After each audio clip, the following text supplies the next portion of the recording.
Alors, Maître Soré, la première question qu'on a envie de vous poser, l'hommage que vous avez déjà rendu à Dessalines est complété par la place des femmes, cette fois dans l'histoire d'Haïti. Et l'historien haïtien ou étranger se montre peu attentif aux femmes qui ont joué un rôle fondamental pourtant dans l'histoire haïtienne. C'est sans doute cette injustice que vous souhaitez réparer par la publication de cette tragédie Claire, Catherine et Défilé, les trois femmes les plus puissantes d'Haïti.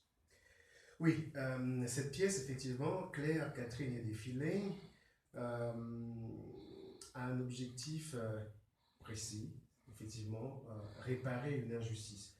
Une injustice faite à Défilé d'abord, hein, Défilé, parce que je dois avouer qu'au départ, il s'agissait de parler de Défilé. Hein. Marie-Sandéné Basile, dite Défilé. Il faut que les gens sachent que Défilé, c'est son pseudonyme, hein, c'est son alias, c'est pas son nom. Néanmoins, il faut savoir que dans la politique haïtienne, beaucoup ont un pseudonyme, beaucoup ont un autre nom.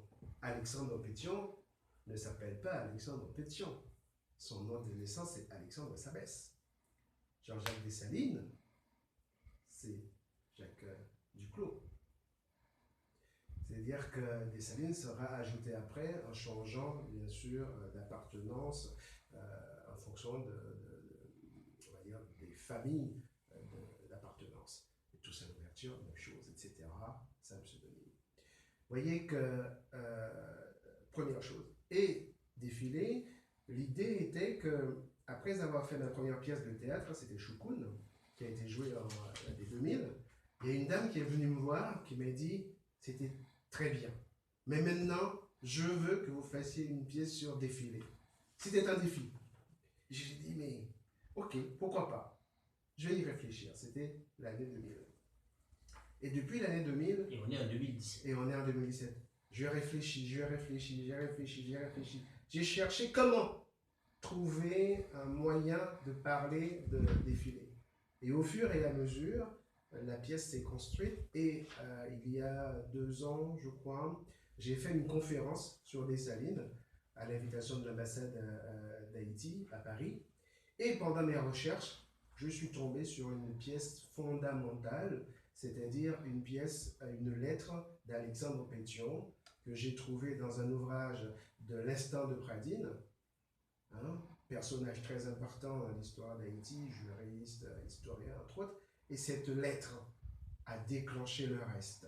Cette lettre, c'est une lettre d'Alexandre Pétion, envoyée à Claire Heureuse, où Alexandre Pétion, hein, cette lettre date du 19 octobre 1806, donc 2 jours après l'assassinat de Jean-Jacques Dessalines, où Alexandre Pétion assume totalement la responsabilité de l'assassinat de Dessalines.